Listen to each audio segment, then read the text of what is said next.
Se denomina suelo o tierra a la parte superficial de la corteza terrestre, biológicamente activa, que proviene de la desintegración o la alteración física y química de las rocas y de los residuos de las actividades de seres vivos que se asientan sobre él. Son muchos los procesos que pueden contribuir a crear un suelo particular. Algunos de estos son la deposición eólica, sedimentación en cursos de agua, meteorización y deposición de material orgánico. La fauna del suelo constituye el 10% de la biota y comprende aquellos organismos que pasan toda o una parte de su vida en el interior del suelo, sobre la superficie inmediata de este, en la hojarasca superficial, en los troncos caídos en descomposición y en otros ambientes anexos llamados suelos suspendidos. Los organismos del suelo se clasifican según su tamaño, los cuales son microfauna. Estos son organismos con un ancho de un cuerpo menor a 100 micras. Comprenden los invertebrados que viven en el agua libre y películas de agua que recubren las partículas del suelo. El movimiento de estos organismos depende de la textura del suelo, de la disponibilidad de poros y de la distribución del agua. Es el grupo de organismos de mayor tamaño, entre 2 y 20 milímetros. Operan en escalas de tiempo y espacio mucho más grandes que el grupo anterior. La mayoría de ellos tienen un ciclo biológico largo, movimientos lentos y poca capacidad de dispersión, así como baja tasa de reproducción. Y la mesofauna. Son microartrópodos y pequeños oligoquetos. Tienen un ancho cuerpo de entre 100 micras y 2 milímetros. Se mueven libremente constituyendo un grupo muy diverso con diferentes estrategias de alimentación y funciones en los procesos del suelo.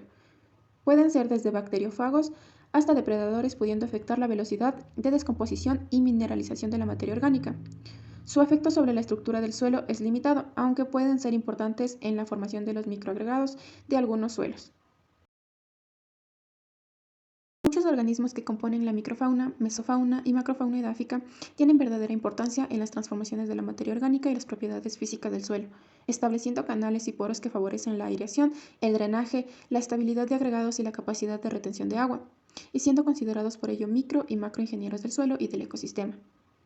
Estos además generan estructuras biogénicas que son reservorios de nutrientes, controlan la disponibilidad de recursos para otros organismos y activan la microflora edáfica a través de interacciones mutualistas. La fauna edáfica se puede separar en los grupos funcionales de detritívoros, fungívoros, depredadores y omnívoros, según su hábito alimentario y su contribución al funcionamiento multitrófico del ecosistema. El grupo funcional de los detritívoros abarca gran parte de los invertebrados que habitan en el interior del suelo, endógeos y en su superficie epígeos. Estos últimos son los principales encargados de triturar los restos vegetales y animales que forman la hojarasca, lo cual reduce el tamaño de las partículas de detrito e incrementa la superficie expuesta a la actividad descomponedora de bacterias y hongos.